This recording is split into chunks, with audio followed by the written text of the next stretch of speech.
viaggio intorno al mondo, sarà molto divertente, sarà molto interessante scoprire tante cose che non conosciamo e che stasera grazie a te conosceremo. Lara Giancarli e Dario Spesani, Suoni dal mondo.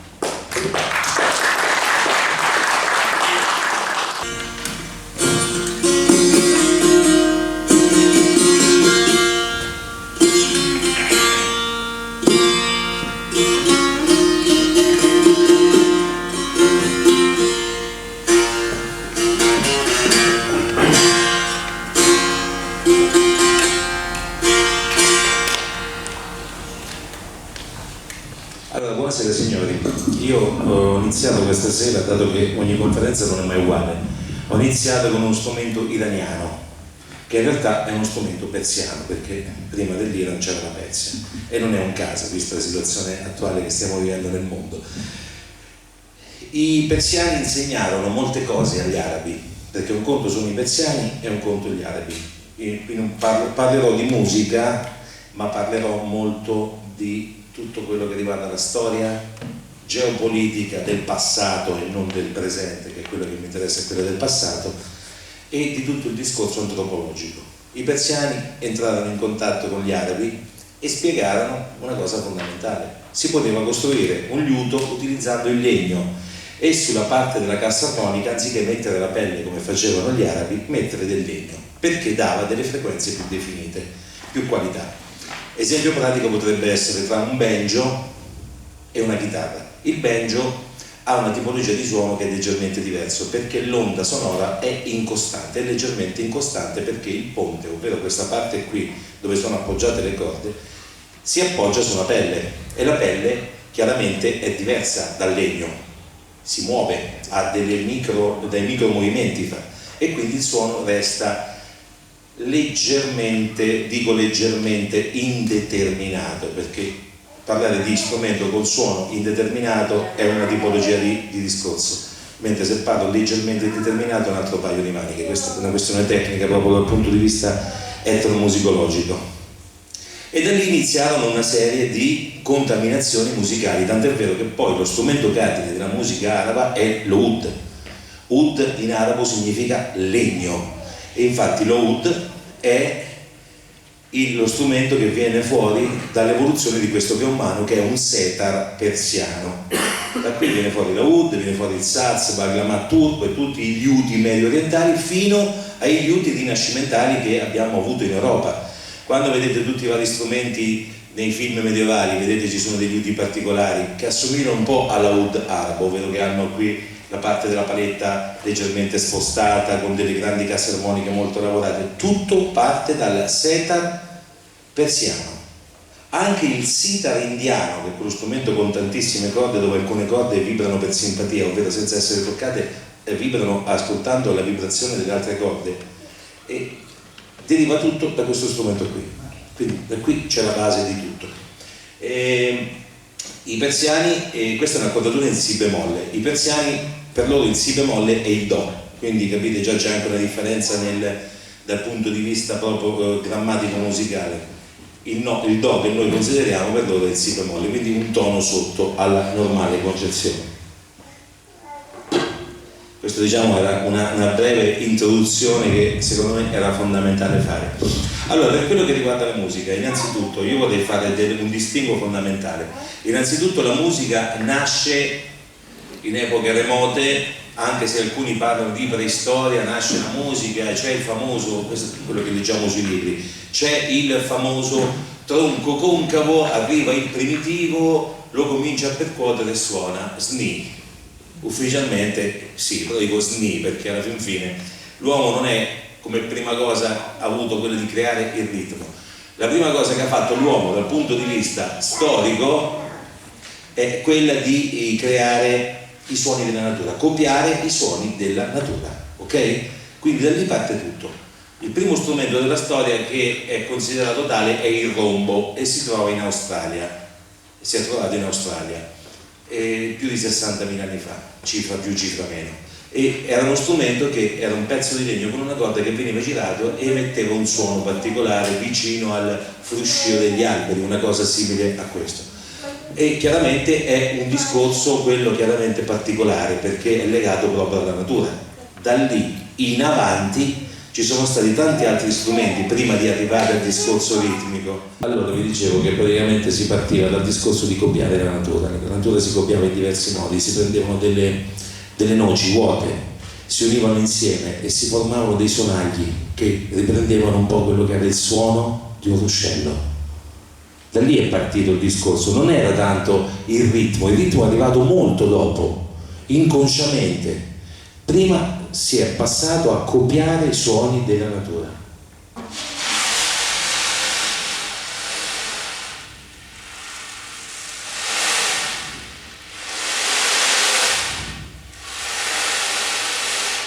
Questo è uno shandram, ma è anche il tamburo. Quando ho scoperto la storia di questo strumento sono cascato dalla sedia. Allora praticamente ero a fare una ricerca una quindicina di anni fa abbondanti su queste tipologie di strumenti che venivano definiti come strumenti provenienti dall'Oceania e da alcune isole dell'Oceano Pacifico. Poi lessi un articolo che poi non era diretto sulla pagina ma era un link in PDF di una università indiana che parlava di un popolo che intorno al 1200 si spostò dall'attuale Tibet fino ad arrivare all'India per poi prendere delle imbarcazioni di fortuna costruite in bambù ed emigrare in alcune isole del Pacifico. Questo strumento poi ho scoperto che si trova anche in Tibet, un posto dove non c'è il mare, ma molto probabilmente veniva utilizzato proprio per creare una sorta di meditazione vera e propria legata al mare, dato che loro non lo avevano. E se lo sono portato dietro nelle isole del Pacifico, quindi vedete come poi tutto torna, ok? Quindi tutte queste tipologie di strumenti come il palo degli uve, il palo che sentite di solito quando ascoltate i peruviani, no? O quel palo concavo con all'interno dei semini che fa questo suono che è simile alla pioggia, o rain stick, o palo degli uve, bastone della pioggia, chiamatelo come volete. Vi dico solamente che non lo fanno solamente sulle Ande, ma si fa anche in Indonesia, simile, con un altro materiale. Nelle Ande si fa in legno, in Indonesia si fa in bambù e chiaramente i disegni esterni sono totalmente diversi, ok? Quindi capite come varia molto l'area tematica di questi strumenti in base ai materiali e quindi in base alla zona in cui si trovano. Poi tante volte i popoli hanno una grandissima fortuna, questo ne parlo molto sul corso che tengo di etnomusicologia, ovvero di riportare la propria cultura da un continente all'altro, cambiando i materiali ma utilizzando la stessa tecnica costruttiva. E questo me ne sono accorto quando scoprì un bitonale fatto in bambù, aveva due suoni, due piccole levette laterali che venivano scavate all'interno di questo bambù. Chiaramente quello più lungo emetteva una frequenza più bassa, vibrava meno e aveva un suono più grave, ovvero più scuro, e l'altro invece più alto perché era più corto, quindi faceva più vibrazioni suono più alto, meno vibrazioni suono più corto. Noi l'abbiamo tradotto nella cultura occidentale in Hertz, basso, il contrabbasso, il mi basso a 42 Hertz, ok? Che è la nota per noi una delle più basse, e così via, fino a spostarsi poi in base alle accordature. Loro in Africa avevano, nel Camerun c'era questo bitonale, era di un diametro di 5 cm. Ritrovo lo stesso identico strumento in Guatemala con un diametro di 10 cm. Ricerca sul tipo di bambù, viene fuori che in Africa il bambù ha un diametro medio di 5-6 cm, in Centro America dai 5 ai 12 cm. Bingo, a posto di porta. Stessa tecnica, stesso metodo di costruzione, materia prima differente, dall'Africa più piccolo arriva in Centro America che è molto più grande, stesso strumento, materiale differente. Quindi capite come tutto torna, ok? Quindi è tutta una situazione, diciamo, abbastanza variegata, come fosse quasi un gelato, dove c'è questa variabile di inserimenti, di input che sono indiretti all'essere umano ma riguardano proprio l'ambiente, perché l'ambiente è fondamentale in ambito di creazione di strumenti musicali e in ambito di musica vera e propria, ok? Un pezzo, un brano, uno dei più bei brani della nostra tradizione orale, della nostra musica di tradizione orale, marchigiana, e è veramente molto bello e rappresenta, secondo me, rappresenta benissimo la potenza nella semplicità della musica popolare o della musica tradizionale, come la vogliamo chiamare, perché con poche parole, con un testo semplice ma molto potente, con poche note e qualche piccolo colore, può trasmettere delle emozioni molto molto forti. Questo è il bello anche della musica world, della musica del mondo. E questo meraviglioso pezzo è Bella se nada femmina.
Popolari che facciamo durante questo incontro riguardano un po' quelli che sono i vissuti dei vari popoli che si vanno ad intersecare ai semplici strumenti musicali che magari presentiamo nel corso della serata. Allora io proseguo un attimo il giro importante perché vorrei andare avanti con il discorso degli strumenti dal mondo, perché la base forse è proprio questa. Allora, per quello che riguarda le zone di competenza dei vari strumenti che vengono utilizzati, noi dobbiamo tener conto di un discorso fondamentale che riguardano non semplicemente i singoli paesi, ma anche all'interno dei singoli paesi nord e sud. Questo è fondamentale. Come noi in Italia chiaramente abbiamo delle differenze molto importanti tra il nord e il sud dal punto di vista musicale, perché sappiamo benissimo che un brano popolare siciliano calabrese non è uguale a uno sardo, non è uguale a uno veneto, né tantomeno piemontese, ok? Però poi pensiamo che all'estero invece nord e sud non esistano, ok? Per esempio andiamo in Albania.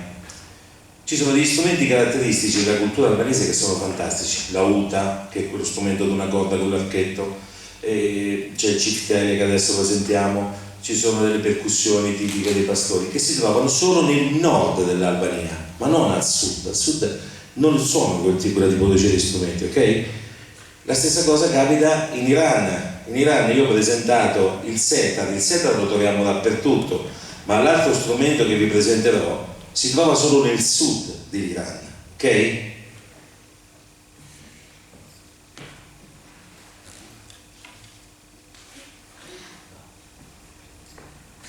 Allora, quando qui siamo in zona alto maceratese, quindi magari siete avvezzi ad ascoltare la musica che viene fuori da festival celtici e tutto il resto, dove tutto nasce dalla Verde Irlanda o dalla Scozia o dalle Highlands, tutte queste zone belle del mondo del nord Europa. Ma il primo esempio di cornamusa, se così si può definire, Animban si chiama questa, è la cornamusa persiana. Su questo ci sono anche dei simboli del zoroastrismo, che è una religione tipica di quelle zone. E il primo esempio è stato catalogato dall'Università del Kuwait intorno al 450-500 d.C., dopodiché è arrivata in tutta Europa, tramite gli antichi romani è arrivata in Italia, poi tutto il nord Europa fino ad arrivare nelle famose Highlands. Chiaramente è lo strumento che fa, ogni volta che fa un giro, che passa in un altro paese, cambia. Questo è in La e ai quarti di tono, quindi c'ha dei suoni un po' dissonanti.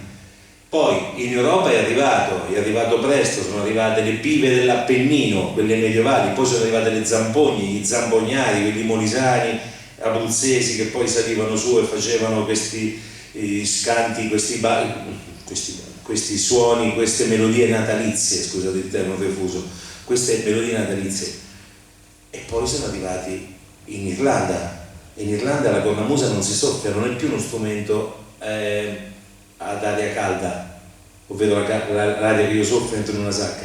Si soffia tramite sotto all'ascella si applica una specie di pompetta fatta in pelle e butta l'aria dentro e non si soffia. In Scozia invece si soffia, quindi capite com'è diversa la situazione.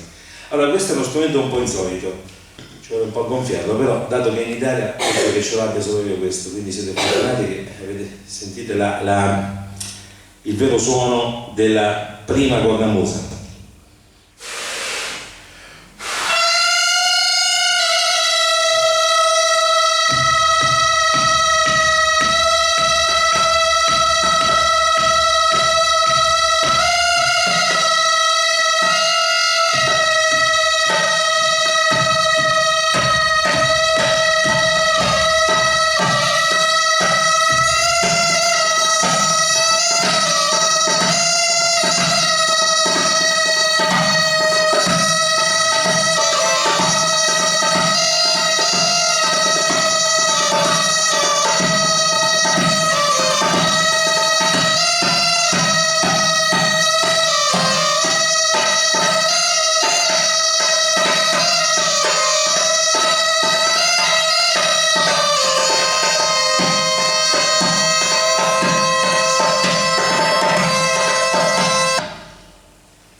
L'importante è gonfiarla bene all'inizio, poi va da sé. Lo strumento che suona là è una darbuka, è uno strumento tipico della cultura araba, lo troviamo nell'Africa bianca, lo troviamo nel Medio Oriente e lo troviamo anche nella musica balcanica, attenzione, perché la musica balcanica è la musica, diciamo, dei paesi dell'ex Jugoslavia fino ad arrivare alla Romania, fino ad arrivare all'Ungheria, hanno avuto degli stretti contatti con il popolo ottomano, che essendo un popolo che fa parte del passato ma è finito intorno al 1920-1930, meno di 100 anni fa è scomparso il popolo ottomano, l'impero ottomano, perdone, quindi è una cosa anche abbastanza recente. Nell'est Europa ci sono state molte visite, molti ottomani che sono arrivati, hanno avuto delle incursioni dal 700 in avanti in tutta la parte dell'est Europa, quindi capite come questa cultura si è radicata anche in questi paesi. Infatti la darbuka la troviamo oltre che nella musica araba anche nella musica balcanica, e dico la verità, non ci sta neanche male come tipologia di ritmica, ok? Bene, questo è uno strumento che noi troviamo solo nel sud dell'Iran, non lo troviamo nel nord dell'Iran, ok? Giusto per ritornare nel discorso geografico nord e sud. Poi c'è un altro strumento che invece si trova solo nell'Albania del nord, e anche questo è uno strumento che ha avuto una sua evoluzione grazie a delle come si può dire, una sorta di unione con quella che era la cultura araba, modificata però, modificata lasciando qualche sonorità medio orientale ma facendolo diventare più europeo. Questo è capitato con il cifteria, non è capitato con il saz bagramat turco, che è un nuovo genito di quello che era il setar iraniano che abbiamo ascoltato prima. Però in Albania si è fatto una sorta di miracolo, si è lasciato un po' quell'onda medio orientale però europeggiante. Ve lo faccio sentire così rendo meglio l'idea.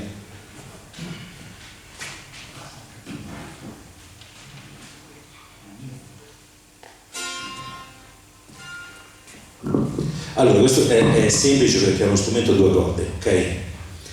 Allora, qui c'è un riassunto veloce tra la musica turca, la musica balcanica e la musica europea, in un unico strumento a due corde, ok? Faccio sentire un po' così vi rendete conto.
Vedete che qui c'è un riassunto proprio in quello che è il discorso misto tra la musica araba e quella europea, è un giusto connubio. Poi è uno strumento che si presta molto per tutto il discorso delle feste. Poi c'è questo pavimento che penso sia un terrapieno, che devo dire la verità, signori, questo come cassa funziona veramente bene. Allora, adesso vorrei parlarvi di un discorso importante, un discorso che iniziò intorno al 1915 Bela Bartok, che non era proprio l'ultimo arrivato, ok? È forse considerato dal punto di vista canonico il più grande etnomusicologo del passato. Bela Bartok nacque quando ancora c'era l'impero prussiano, dove ancora c'era l'impero austro-ungarico. Lui nacque in Romania ma era sotto l'impero austro-ungarico, quindi capite che non è che è nato proprio ieri, e morì a New York nel 1949.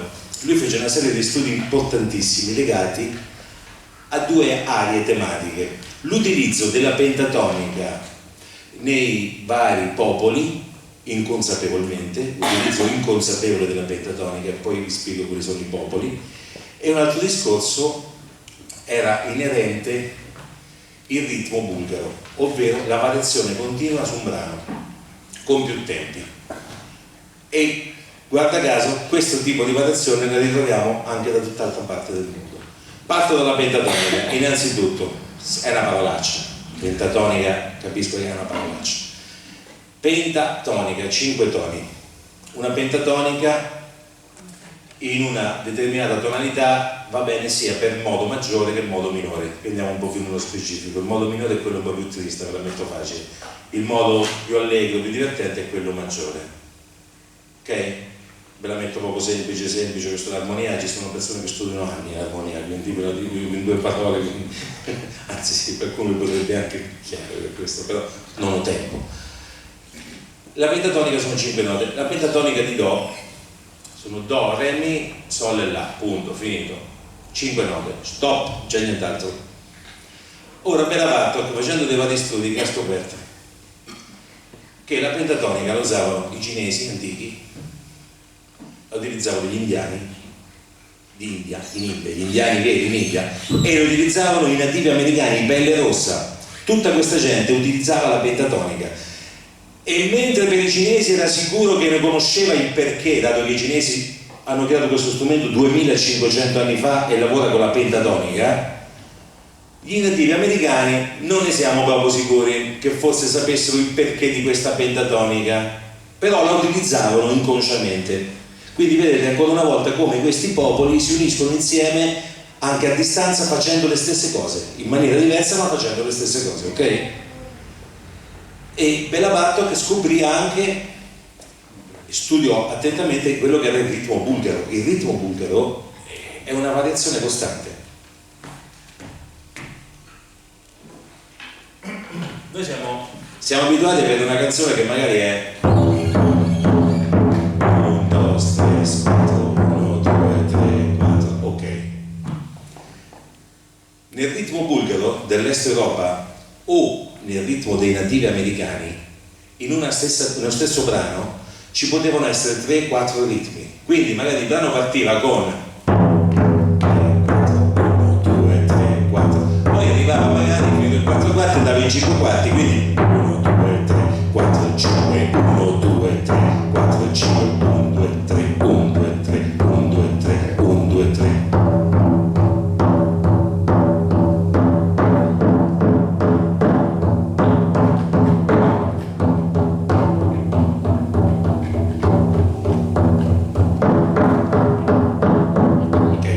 Quindi capite come la situazione diventava divertente, ok?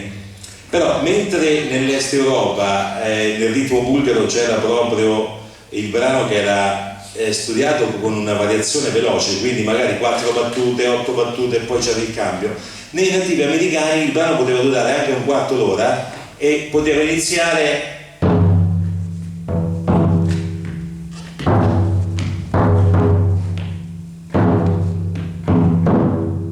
di 4-5 minuti, ok? E poi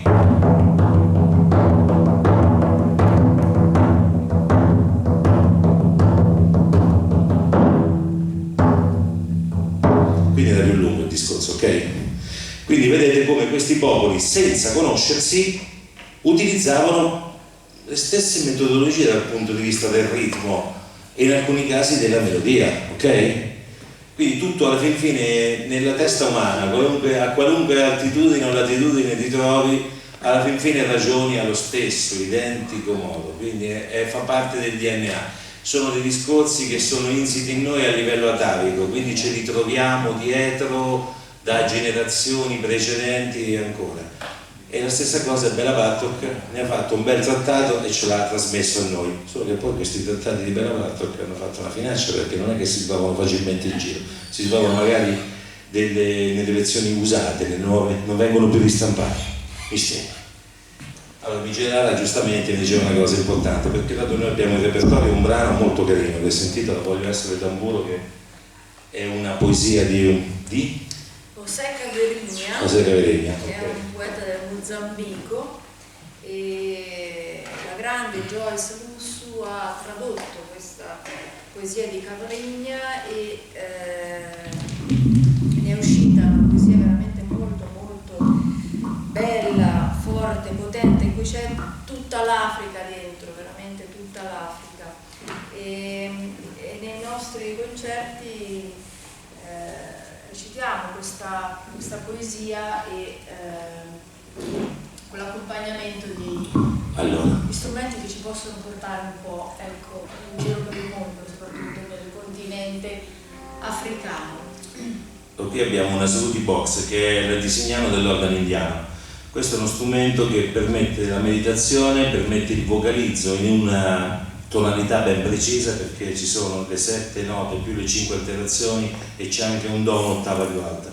Io seleziono la tipologia d'accordo che voglio fare e faccio. Adesso facciamo una bella ricetta.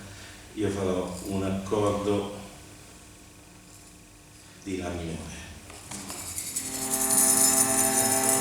Allora, non è perfettamente intonata, sta un quarto di tono sotto, lo dico qui, è uno strumento artigianale, viene dall'India, però diciamo c'ha il suo perché, ok? Ok, mettiamo anche l'ottava più alta, ok, ci siamo, e questo lo utilizzo come accompagnamento.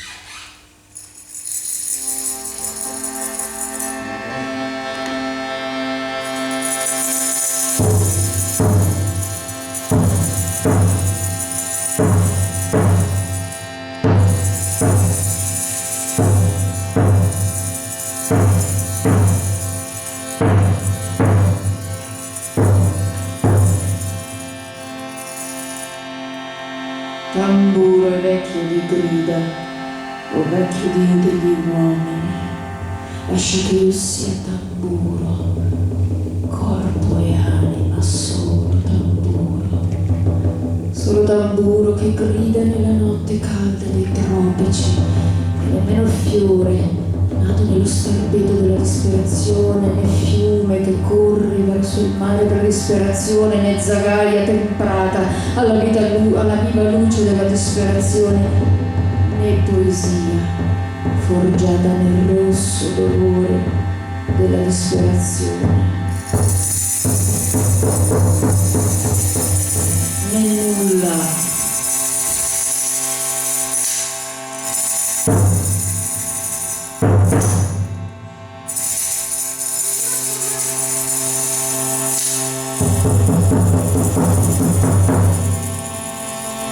Solo un tamburo vecchio che grida nel plenilunio della mia terra, solo un tamburo di pelle conciata nel sole della mia terra, solo un tamburo scavato nei duri tronchi della mia terra.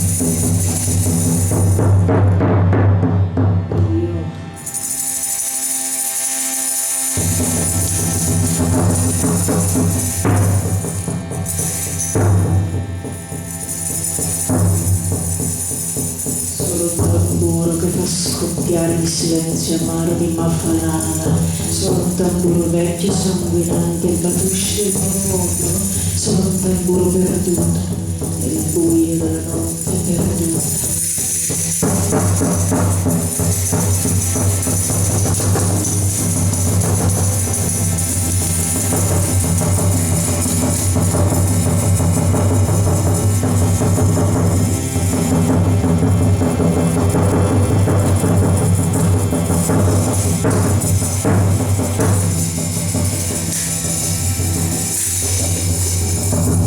Vecchio Dio degli uomini, io voglio essere tamburo, in un fiume, né fiore, né zagaia per ore, nemmeno poesia, solo un tamburo echeggiante, canzone di forza, di vita, solo tamburo giorno e notte, solo tamburo, fino a consumazione della grande festa del Batush, oh vecchio Dio degli uomini, lascia che io sia tamburo.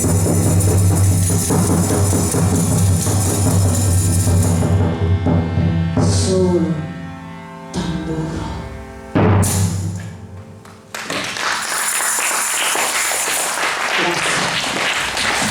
Una giusta correlazione tra la cultura africana e indiana, ok? Mista a questo strumento che potrebbe sembrare un tamburo dei nativi mentre è un bolla irlandese, suonato però con un battente da gong cinese, quindi Deve sembrare anche un tamburo a cornice. sì, però è bolla irlandese. Quindi capite tante volte come unire insieme i colori e i suoni è importante per creare appunto queste sonorità. Dato che stiamo parlando di gong, sempre col discorso della pentatonica, per concludere un po' il discorso di prima, questo è un gzung, la pronuncia è strana, gzung, lo pronunciano così, gzung. In realtà è scritto Gezung, ho detto bello il Gezung, no, Gezung, scusa, ok. È uno strumento che ha 2500 anni, il primo che si è trovato seppellito, non si sa come, fortunatamente che era in legno, quindi è rarissimo, è stato datato circa 2500 anni, quindi gli antichi cinesi 2500 anni fa, non ieri, quindi conoscevano perfettamente la pentatonica, perché è accordato in una pentatonica di Do. In questo caso è perfettamente accordato in una pentatonica di Do diesis, perché avevo tutto quanto il Gezung scordato mezzo tono più alto, allora ho accordato anche le ultime 3 corde mezzo tono in più. Adesso ha la pentatonica di Do diesis, che già di per sé ha una peculiarità tutta sua.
Diciamo che non è uno strumento facilissimo, ok? Però, piano piano si riescono a fare cose.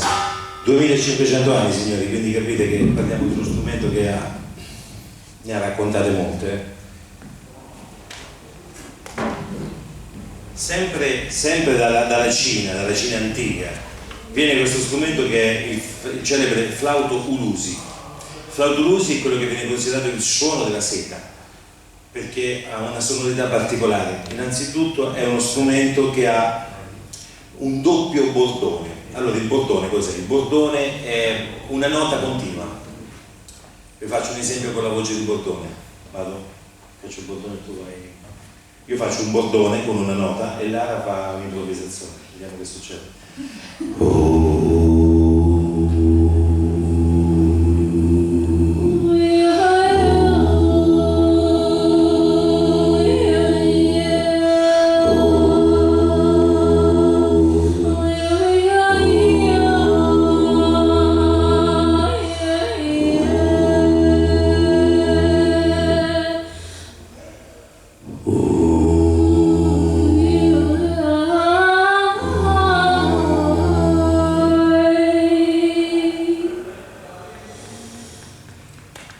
Questo è il bordone. Lei ha fatto il solista. Lui fa la stessa cosa, lui ne ha 2 di bordoni, quindi già un bordone potrebbe essere e l'altro potrebbe essere 2 note diverse, però si parte da solo, lui parte da solo, volendo.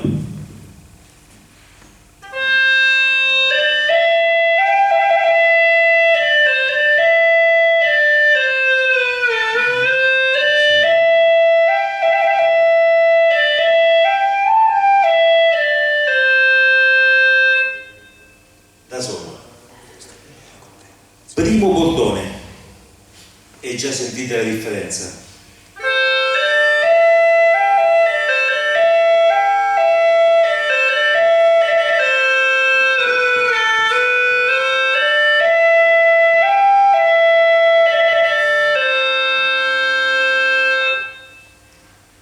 Secondo bordone, 3 note, abbiamo l'accordo pieno, ok? 3 note abbiamo.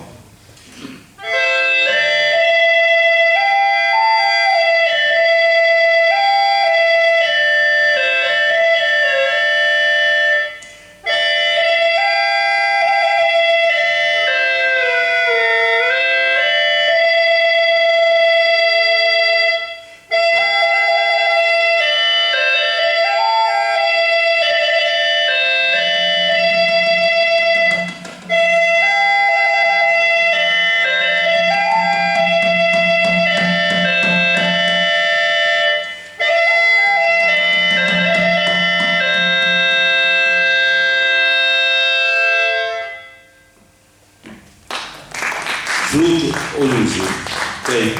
Poi questo è il do, poi c'è anche in si bemolle, anche in fa dovrebbe starci, quindi diverse tonalità. A differenza del bau, che è sempre un altoflauto cinese, però non ha i 2 bordoni, quindi la peculiarità di questo strumento è che lo trovate sia a 1 che a 2 bordoni, quindi è molto particolare e contraddistinto come quello che è il suono della seta per quello che riguarda la cultura cinese. E spesso questo strumento lo trovate unito al zeng, insieme. Questo non vi dirà un po' quando andate al ristorante cinese che sentite queste canzoni, Cioè, adesso appena entrate che...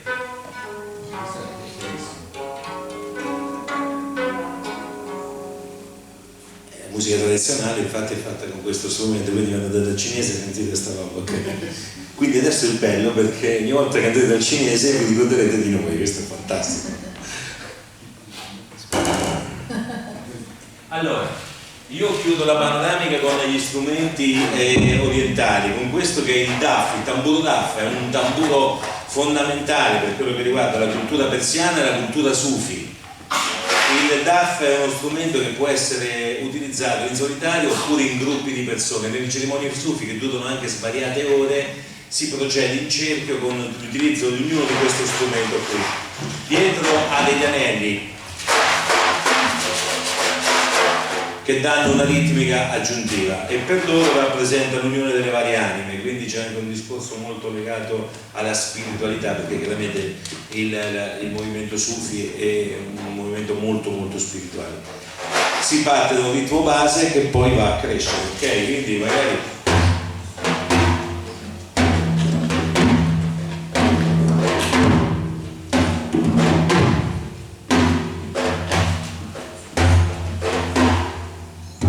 poi il ritmo si velocizza e fino ad arrivare alla conclusione, ok? Ma dura diverse ore la cerimonia sufi con il daf. Poi questo è uno strumento che viene utilizzato anche nella musica popolare, chiaramente medio orientale, e tutti i vari tamburi a cornice medio orientali utilizzano pressoché quasi tutti la stessa tecnica di utilizzo, ovvero con le mani laterali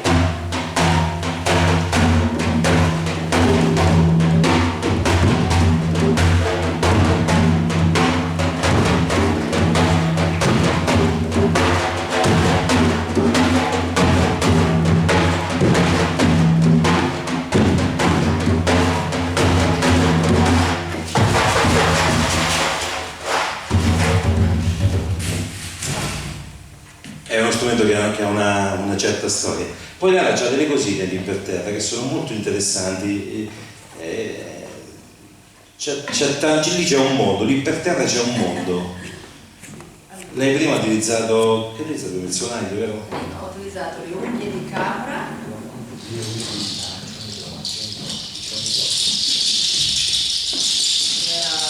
l'accompagnamento, il colore che abbiamo fatto per rendere la femmina, e sono unghie di capra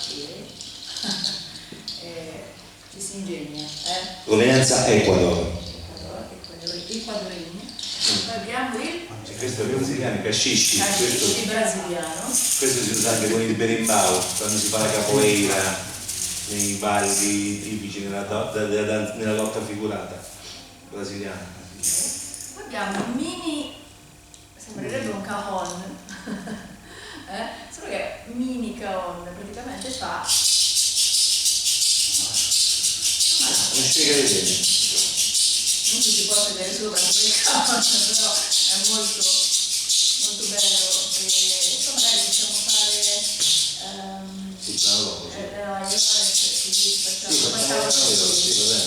E poi l'ultimo abbiamo il cembaletto, questo è quello da caviglia. Non abbiamo portato i cembali quelli tradizionali grandi, li conoscete tutti. E poi abbiamo il strumento re dei nativi americani, che è questo, serve proprio per gli sciamani quando fanno le loro curanderie, insomma i loro viaggi e le loro cose. Questo è uno strumento proprio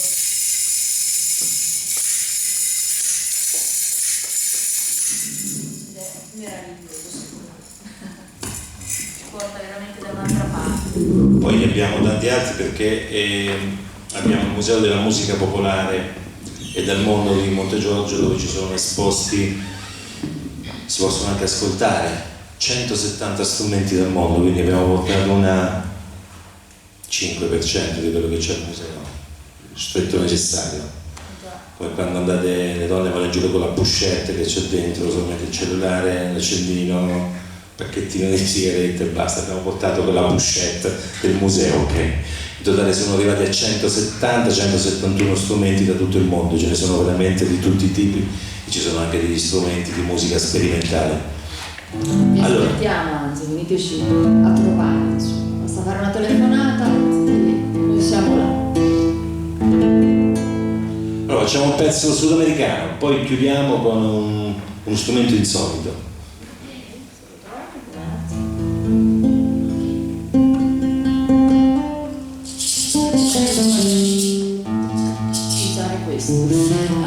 Questo brano è bellissimo, una poesia di una grande, definirla cantante è veramente molto molto riduttivo. Siamo in Argentina, lei è da Valladares ed è una cantante, sì, ma soprattutto una folclorista e soprattutto un'etnomusicologa. Lei da giovanissima, innamorandosi delle bagalas argentine, ha cominciato a girare soprattutto la zona delle Ande per cercare questo patrimonio immenso di canti andini. E questa non è una bagala, ma è una milonga da lei scritta, appunto, e si chiama Milonga con Sauces, quindi la milonga dei salici, ed è veramente una cosa molto, molto bella, molto bella.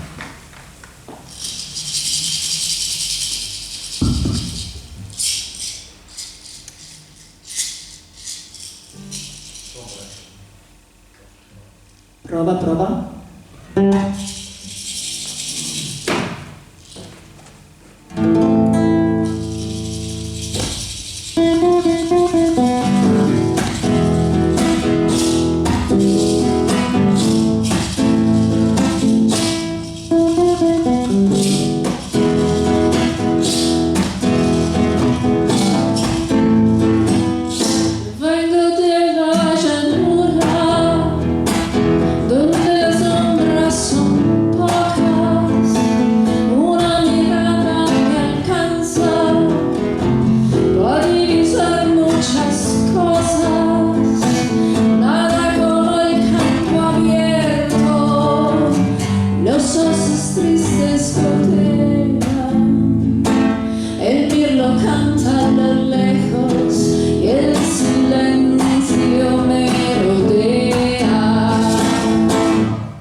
se suona il silenzio vivo e il vento lo cementero y lo stesso sometido corrido por la intemperie el hombre salsa el pinzo y cuando salzan dos patas es porque van mal arriba.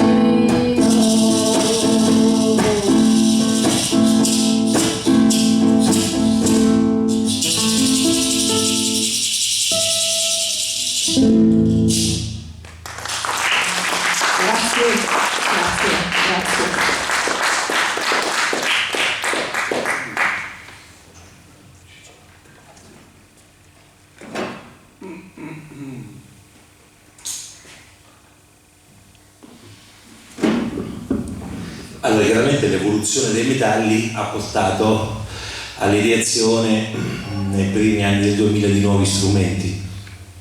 Prima il metallo era uno strumento era una materia prima di fortuna, non uno strumento di fortuna, perché veniva fuori da vecchi tubi che venivano macinati oppure che venivano scheggiati in alcuni punti e venivano suonati con delle altre bacchette in ferro a sfregamento, come il torpedo dominicano o il guido dominicano, che sono dei tubi veri e propri che hanno dei buchi e si suona con una sorta di piccola bacchetta fatta in ferro e crea un ritmo particolare che ascoltiamo nel merengue, per intenderci. Oppure quello che capitava in Africa, prendevano queste piccole calimbe, noci di cocco con sopra un pezzo di legno con un buco e c'erano attaccate queste piccole levette di ferro che facevano questo suono particolare. Quello veniva fuori da un semplice fatto. All'inizio dell'Ottocento gli imperi, soprattutto inglesi, portarono in Africa quella che era la ferrovia, come gli olandesi la portarono in alcune zone dell'Asia, loro la portarono in alcune parti dell'Africa. E questi indigeni, tra virgolette, prendevano dei semplici chiodi e li appoggiavano sulle rotaie. Passava il treno e il chiodo diventava una levetta perfetta. Quella veniva applicata su questa noce di cocco e creavano lo strumento.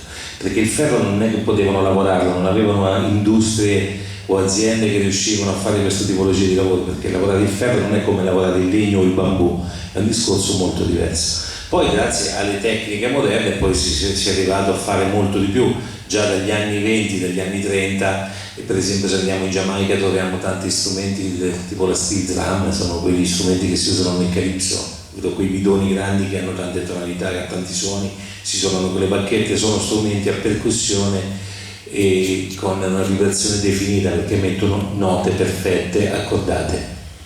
Io ho portato questa tipologia di strumento, ne ho portato uno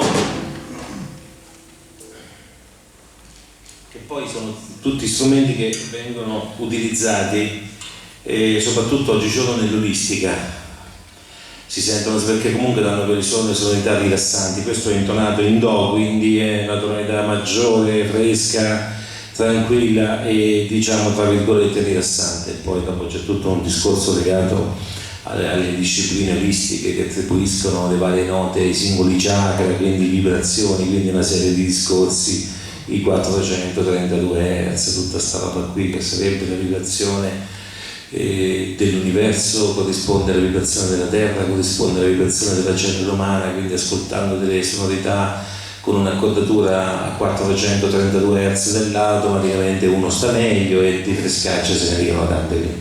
Non c'è nulla di scientifico, però c'è un bel business dietro, ok? Quindi chi lo fa, beato lui, ci tira fuori qualche soldo, tanto meglio, però diciamo a livello scientifico non c'è nulla. Però il suono è bello comunque di questa tipologia di strumenti.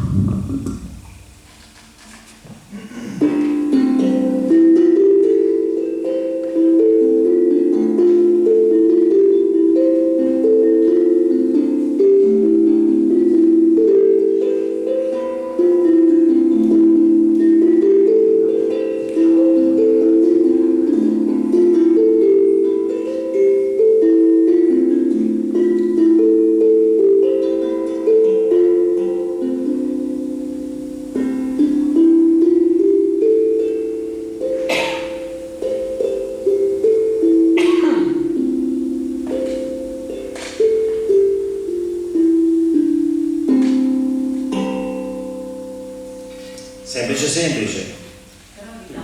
Rilassa un casino, ok? Rilassa un casino. Allora, Luca, come siamo con il tuo notario? Sono le 7. Facciamo tempo per fare un altro brano, ok? Chiudiamo.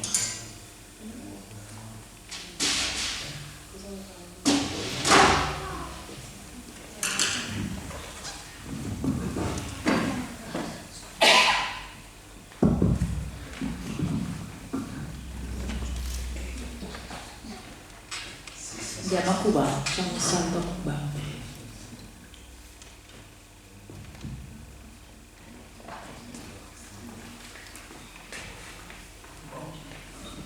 Dario è un esperto tra l'altro di musica cubana, quindi chiedo a lui di introdurre questo bellissimo brano. Allora, questo è un brano di Eusebio Delfini del 1926. Nella musica popolare ci sono dei brani che hanno più nomi, perché nella tradizione popolare i nomi cambiano. Un brano si può chiamare in diversi modi. Questo è uno dei vari brani che ha tanti nomi. È nel tronco de un arbor, oppure I tu che has hecho, o è nel tronco, oppure un arbor addirittura, quindi capite, ma è sempre la stessa canzone, okay?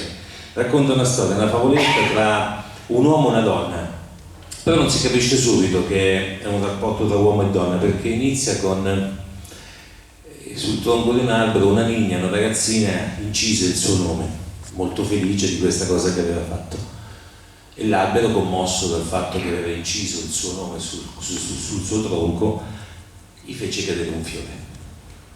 E poi però viene fuori il discorso: io soy el árbol, io ero quell'albero, commosso e triste, commovido e triste, tu eres la niña che mi tronco io sono quell'albero che ti ha buttato giù quel fiore, ma in realtà il fiore è l'amore, è una simbologia. È stato lui che poi ha sofferto per questa donna, perché sei stata tu quella che ha inciso il suo nome sul mio cuore. Quindi capite com'è la storia? Io guardo sempre te, che bel nome che hai, ma tu che hai fatto di quel povero fiore, ovvero che hai fatto di quell'amore che ti avevo dato tramite questo fiore. Quindi allora, nella musica tradizionale cubana le metafore sono all'ordine del giorno, sono a livelli, a picchi glicemici di amore, dolcezza incredibili, ma allo stesso tempo su alcuni brani goliardia, doppi sensi sessuali a go-go, come se non ci fosse un domani. Quindi loro hanno il massimo sprint in ambito romantico, ma poi anche a riferimenti sessuali in altri brani, e soprattutto nelle guarage lo fanno tranquillamente, tipo il quarto di Luna mi viene in mente, ma anche Candela, tanti altri brani dove viene fuori proprio la parte goliardica con lo sfondo sessuale, che è comunque comune nella musica popolare. Da noi si usano gli stornelli a dispetto, si usano anche a Cuba e si chiamano controversie campesine, botta e risposta, quindi ogni mondo è un paese. Però c'è sempre, anche nella musica popolare marchigiana, il doppio senso. Mi ricordo le canzoni di mia nonna, c'era sempre il doppio senso sessuale, ok? Quindi anche lì c'è. Questa è I tu che has hecho, o è nel tronco di un albero di Eusebio Delfin.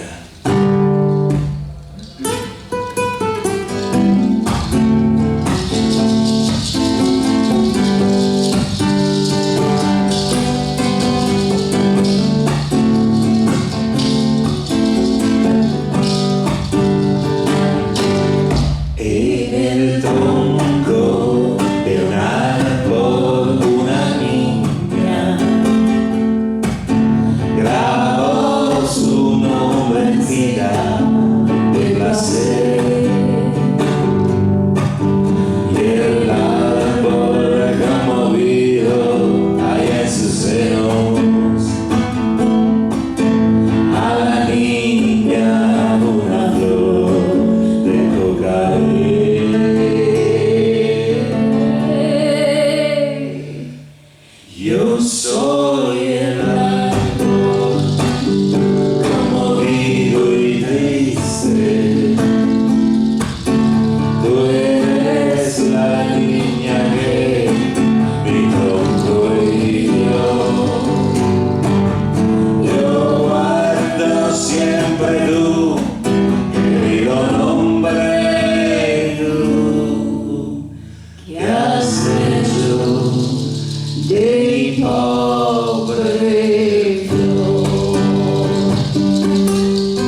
noi vi aspettiamo il 4 di luglio qui in piazza, ok?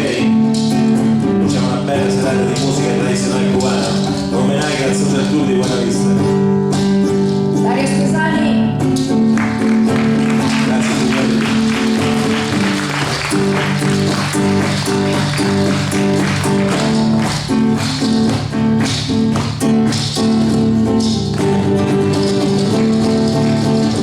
Grazie signori, bye bye, have a nice night.